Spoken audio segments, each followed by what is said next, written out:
ಪೂರ್ಣಾನಂದಪುರಿ ಸ್ವಾಮೀಜಿ ಈಗ ಮಾತನಾಡಿದವರೇ ಒಂದ್ ಕಡೆಯಲ್ಲಿ ವಿಜೇಂದ್ರ ಮುಖ್ಯಮಂತ್ರಿ ಆಗಬೇಕು ಅಂತೇಳಿ ಸಲಹೆಯನ್ನು ಕೊಡ್ತಾರೆ, ಇನ್ನೊಂದು ಕಡೆಯಲ್ಲಿ ಕಾಂಗ್ರೆಸ್ ಸರ್ಕಾರದ ವಿರುದ್ಧ ವಾಗ್ದಾಳಿಯನ್ನು ನಡೆಸುವಂತ ಕೆಲಸವನ್ನ ಮಾಡಿದ್ದಾರೆ.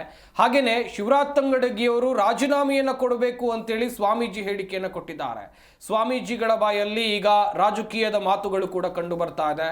ರಾಜ್ಯದಲ್ಲಿ ಆಡಳಿತ ಮಾಡ್ತಾ ಇರುವಂತ ಕಾಂಗ್ರೆಸ್ ಸರ್ಕಾರ ಭ್ರಷ್ಟಾಚಾರದಲ್ಲಿ ನಿರತವಾಗಿದೆ ಎನ್ನುವಂತ ಗಂಭೀರ ಆರೋಪವನ್ನ ಇಲ್ಲಿ ಸ್ವಾಮೀಜಿಗಳು ಮಾಡ್ತಾ ಇದ್ದಾರೆ. ಈ ಸ್ವಾಮೀಜಿಗಳ ಹೆಸರು ಪೂರ್ಣಾನಂದಪುರಿ ಸ್ವಾಮೀಜಿ ಅಂತ ಹೇಳಿ ಮಾಡಿದ್ದಾರೆ. ಆದರೆ ಈ ಸರ್ಕಾರ ಬಂದ ಮೇಲೆ ಲಂಚಕ್ಕೆ ಇಳಿದಿದ್ದಾರೆ. ಹಿಂದುಳಿದ ವರ್ಗಗಳ ರಕ್ತವನ್ನು ಹೀರ್ತಾ ಇದ್ದಾರೆ. ಅವ್ರು ಕೊಡ್ತಕ್ಕಂಥ ಅನುದಾನಕ್ಕೆ ಲಂಚ ಇಲ್ಲದೇನೆ ಯಾವುದೂ ಆಗ್ತಾ ಇಲ್ಲ. ಅದಕ್ಕೆ ನಾನೇ ಸಾಕ್ಷಿ.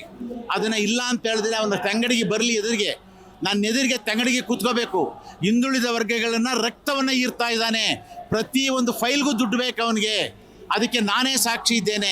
ಹೈಕೋರ್ಟ್ನಲ್ಲಿ ಚೀಮಾರಿ ಹಾಕಿದ್ದಾರೆ. ಹೈಕೋರ್ಟ್ನಲ್ಲಿ ಅವನು 1 ವರ್ಷ ಇಟ್ಟಿದ್ದಂಥ ಪೆಂಡಿಂಗ್ ಕಾನೂನು ಬಾಹಿರ ಅಂತ ಹೇಳಿದ ಮೇಲೆ ನೈತಿಕ ಹೊಣೆ ಹೊತ್ತು ತಂಗಡಿಗೆ ರಿಸೈನ್ ಮಾಡಬೇಕಲ್ಲ ಮಂತ್ರಿ ಸ್ಥಾನಕ್ಕೆ.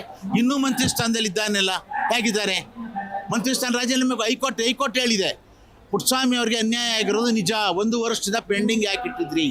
ನಂದನ್ನು ಪೆಂಡಿಂಗ್ ಇಟ್ಟು ಬೇರೆ ದುಡ್ಡು ಕೊಟ್ಟವ್ರು ಸೆಲೆಕ್ಟ್ ಮಾಡಕ್ಕೆ ಕೊಟ್ಟಿದ್ದಾರೆ.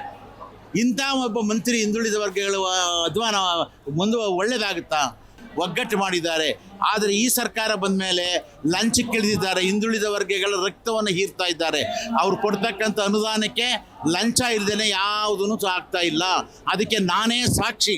ಅದನ್ನು ಇಲ್ಲ ಅಂತ ಹೇಳಿದ್ರೆ ಅವನ ತಂಗಡಿಗೆ ಬರಲಿ, ಎದುರಿಗೆ ನಾನು ಎದುರಿಗೆ ತಂಗಡಿಗೆ ಕೂತ್ಕೋಬೇಕು. ಹಿಂದುಳಿದ ವರ್ಗಗಳನ್ನ ರಕ್ತವನ್ನು ಹೀರ್ತಾ ಇದ್ದಾನೆ. ಪ್ರತಿ ಒಂದು